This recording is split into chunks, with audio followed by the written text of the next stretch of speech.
Hello, friends. It is me, Dr. Janet Roark, coming to you live on Valentine's Day, February 14th, 2021. I don't know where you live, but please let me know by commenting in the chat. I live in Austin, Texas. I'm a veterinarian here. And we are in the middle of about having our coldest night ever, I'm pretty sure. They have a wind chill advisory in Austin, which they said they have never had that here. And I know my Canadian friends are laughing at me right now, but just know that we really are not set up for cold weather down here. Everything, all the infrastructure, the barns, all the animals, everything is set up for really, really hot weather. And so even our barns don't have sides a lot of the times. They aren't fully enclosed. They're set up for ventilation in the summer.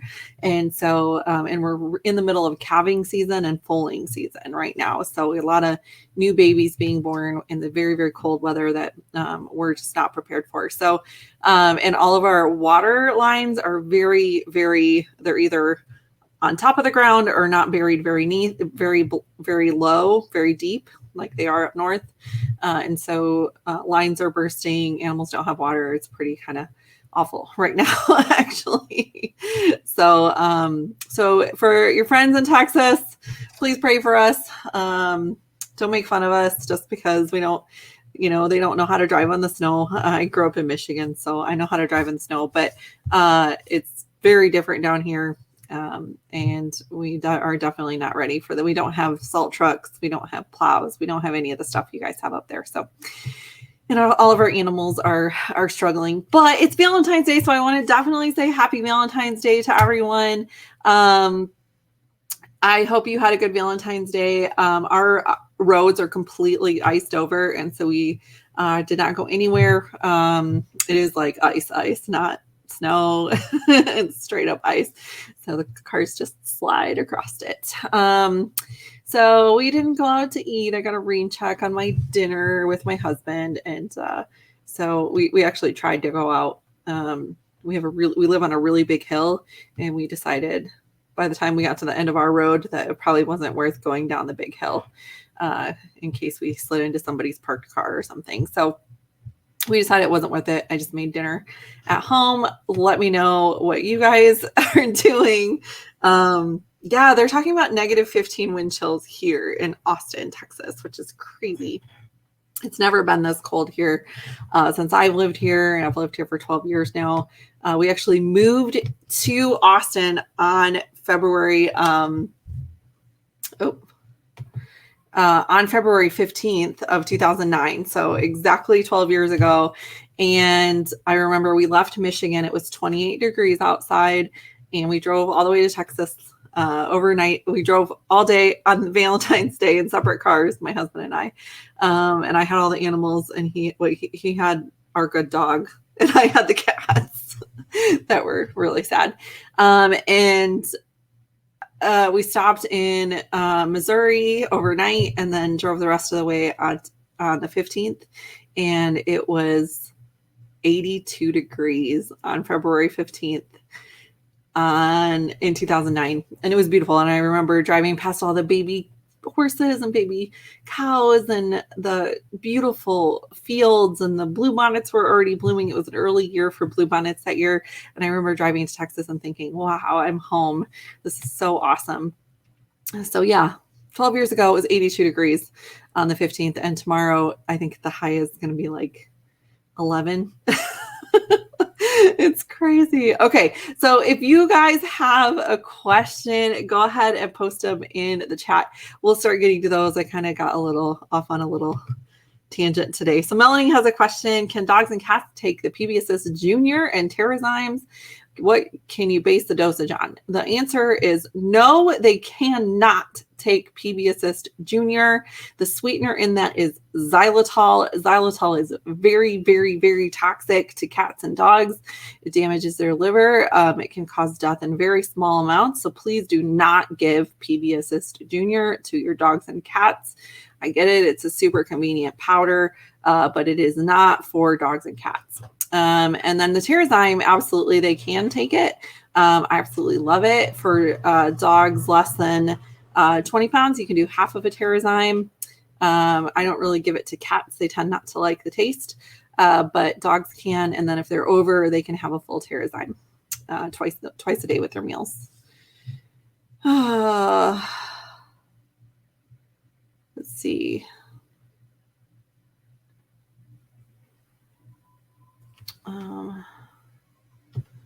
Yeah, okay. Lisa has a dog that's going in for surgery, and she wants to know what oils she can use to support her after surgery, since the surgery is not going to be on the mouth. Myrrh is really, really helpful. I like myrrh and helichrysum for that. And then, of course, you can also do copaiba and frankincense internally to help with supporting her overall. And ice is definitely no fun, Christine. Yeah, so Janelle's asking about information on using essential oils around small parakeets. She's really, really nervous about diffusing. And what I would recommend you do is here, let me get the link for you. It is in here somewhere. There we go. If you go to essentialoilvet.com/pet safety, there's a free safety guide you can download.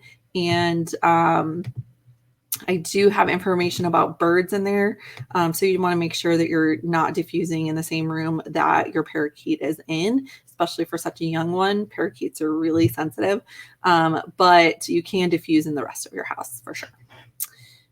Yes, Joanne, safety for the animals and the humans. We do have a very large homeless population here in Austin.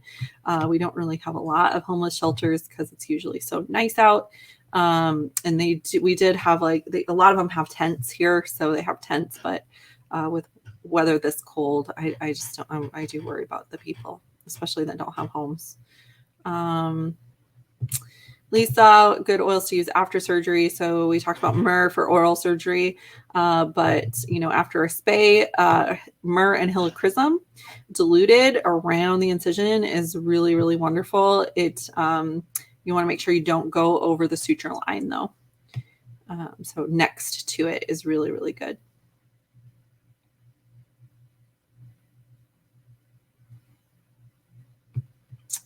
Mary has a chicken that possibly hurt itself. So she's wondering what oils to use. Chickens are actually really tough when it comes to oils, not like the parakeets, like we talked about with the previous, one of the earlier questions. But yes, yes, you can absolutely use oils with chickens. They're really tough. I've actually given it oils internally, full drops internally with chickens. They do really well with it. So I would do frankincense and copaiba with your little chicken to try and help support her through her little situation right now. And then you're going to probably have to help her with feeding.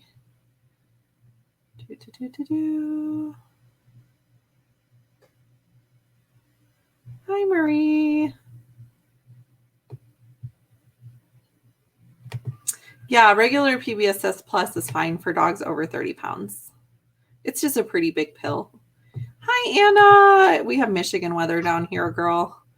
My friend Anna is a nurse up in Michigan. She's amazing. I can't believe you watch these. I love you, girl. I would say come down to Texas, but right now is a terrible time to come down. Let's see. Oh, yay.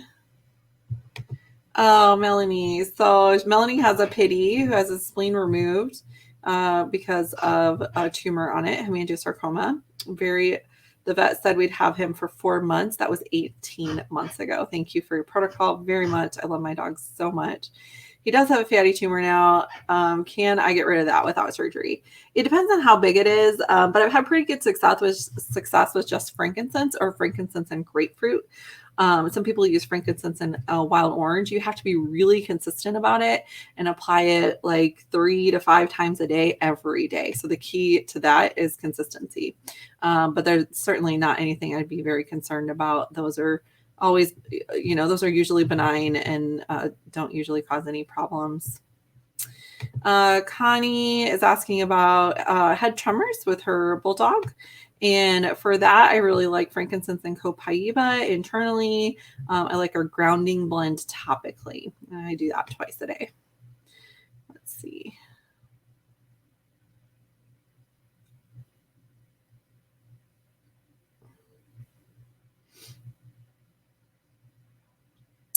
DeVary, I can't answer your question on here, but if you're in the membership group, I have a protocol in there for that.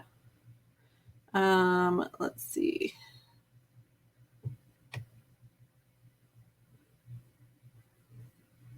Yeah, Paula is asking about diffusing around cats. Is that safe? Yeah, so definitely check out that. Paula, I hope you check out that free guidebook I have, essentialoilvet.com/pet safety.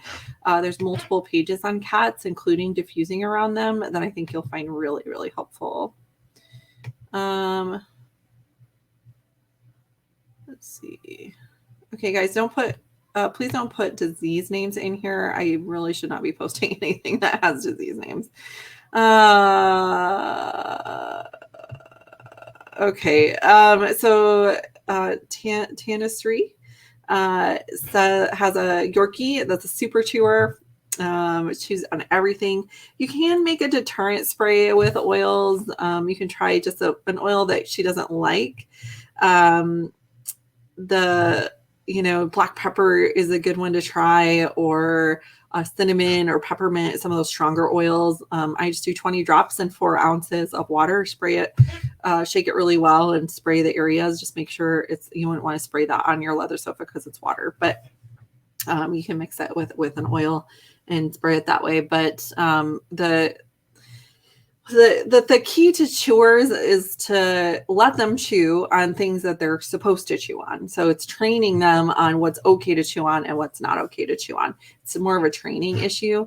And so make sure she has lots of things to chew on in every room in the house where you're going to be. And then anytime she starts chewing on something she's not supposed to, give her one of the things that she can chew on instead. And so that's more of a training issue. And I do encourage you to work with a behaviorist on that. I am not a behaviorist. I don't profess to be one. But the deterrent spray can help a little bit for sure. And if you add a little vinegar in that can also help, because a lot of times dogs don't like vinegar. All right, you guys. So I do have quite a few people asking about itchy skin in their dogs in particular. And so I do want to tell you, Robin, I actually did a webinar on this just this month, actually, in the membership group. So I would encourage you to head over to the membership group and watch that. You can watch the replay on that. It's very, very good and gives you a lot of information, because that's not something I can answer in just like a couple of sentences on this particular thing. It's a complicated situation. So I would encourage you to go over to essentialoilvet.com/members for that. And for those of you asking about the itchy skin and things like that, how do I get my dog to stop itching? I'm going to invite you to the membership group as well. So this is an exclusive webinar, free for members. That being a member only costs $14 a month. And we're going to have an animals and allergies webinar in the membership group that in 2 weeks on February 27th. That's a Saturday at 7 p.m. Central Standard Time. You're all invited. I hope you consider joining. You can certainly cancel at any time if you just want to watch that webinar and peace out. That's totally okay. Of course, I will cry a little bit on the inside, and I hope you do stay, because it is an awesome group that I put a lot of pour my heart and soul into to make it awesome for you guys. But again, to join the membership group, if you haven't already, it's essentialoilvet.com/members. We do have an annual option as well, if you do want to save a little bit of money that way. So I hope you guys join, and I hope to see you there at the webinar in a couple of weeks. All right, you guys, happy Valentine's Day. Stay warm. Bye.